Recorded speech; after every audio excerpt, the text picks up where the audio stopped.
உங்க எல்லாருக்குமே நெட்ஃபிளிக்ஸ்ங்கிற கம்பெனி தெரியும். இப்பல்லாம் நம்ம படம் பார்க்கணும்னு சொன்னா, நெட்ஃபிளிக்ஸ் ஆப் இன்ஸ்டால் பண்ணி, அதுல மாசம் மாசம் நம்ம ஒரு சப்ஸ்கிரிப்ஷன் அமௌண்ட் கட்டி நம்ம படம் பார்க்குறோம் ஆன்லைன்லயே. ஆனா இந்த நெட்ஃபிளிக்ஸ்லாம் வர்றதுக்கு முன்னாடி உலகம் ஃபுல்லா மக்கள் எப்படி படம் பார்த்தாங்க? அதாவது 1990ஸ்ல பிளாக்பஸ்டர்ன்னு ஒரு கம்பெனி ஒண்ணு இருந்துச்சு. அவங்க உலகம் ஃபுல்லா பல நாடுகள்ல ஆயிரக்கணக்கான ஸ்டோர்ஸ் வச்சிருந்தாங்க. அதாவது அந்த ஸ்டோர்ல போயிட்டு நம்ப என்ன படம் பார்க்கணுமோ அந்த டிவிடிய காசு குடுத்து வாங்கின்னு வந்துடணும். அது ஒரு குறிப்பிட்ட நாள் டைம் இருக்குது. அந்த நாளுக்குள்ள நம்ம குடுத்துடணும். இன்கேஸ் குடுக்கலன்னு சொன்னா, அவங்க நம்மளுக்கு லேட் ஃபீ சார்ஜ் போடுவாங்க. அந்த பிளாக்பஸ்டர்ங்கிற கம்பெனி உலகம் ஃபுல்லா கோடிக்கணக்குல பிசினஸ் பண்ணியிருந்தாங்க. இந்த கம்பெனி 90ஸ்ல நல்லா சக்சஸ்ஃபுல்லா இருந்துச்சு. அப்போ 1997ல தான் நெட்ஃபிளிக்ஸ்ங்கிற கம்பெனி ஆரம்பிக்கிறாங்க. அப்போ அது ஒரு சின்ன ஸ்டார்ட் அப். 1997ல நம்ம நெட்ஃபிளிக்ஸ் வெப்சைட்ல போயிட்டு ஒரு மாசம் சப்ஸ்கிரிப்ஷன் அமௌண்ட் கட்டிட்டா, நம்ம எந்த படம் வேணாலும் சூஸ் பண்ணிக்கலாம்.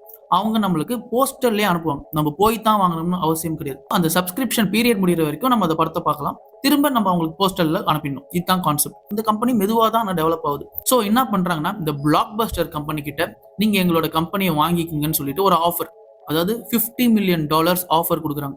ஆனா பிளாக்பஸ்டர் கம்பெனி என்ன பண்ணாங்கன்னா, நக்கலா நீ ஒரு சின்ன கம்பெனி, நாங்க எவ்வளவு பெரிய கம்பெனி தெரியுமா, எங்களுக்கு எவ்வளவு கஸ்டமர் இருக்கிறாங்கன்னு தெரியுமான்னு சொல்லிட்டு அவங்கள ரொம்ப அசிங்கப்படுத்தி வாங்க முடியாதுன்னு ரிஜெக்ட் பண்ணிடுறாங்க.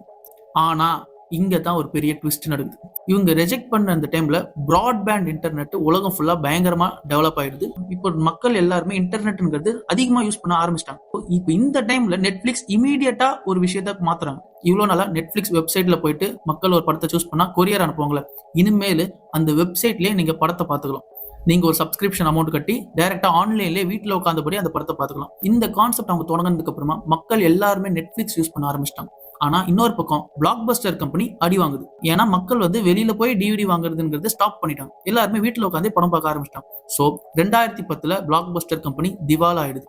இதுல நம்ம தெரிஞ்சுக்க வேண்டியது என்னன்னா, ஒரு சக்சஸ்னு ஒன்று வந்துட்டா நம்ம தான் அப்படின்னு சொல்லிட்டு ஹெட் வெயிட்டோட சுத்தக்கூடாது. அதே மாதிரி நம்மளோட வயசுல சின்னவங்களோ இல்ல எக்ஸ்பீரியன்ஸ்ல சின்னவங்களோ இருந்தா கூட அவங்க கிட்ட நிறைய விஷயங்கள் இருக்குது. சோ யாரையுமே அண்டர் எஸ்டிமேட் பண்ணவே கூடாது.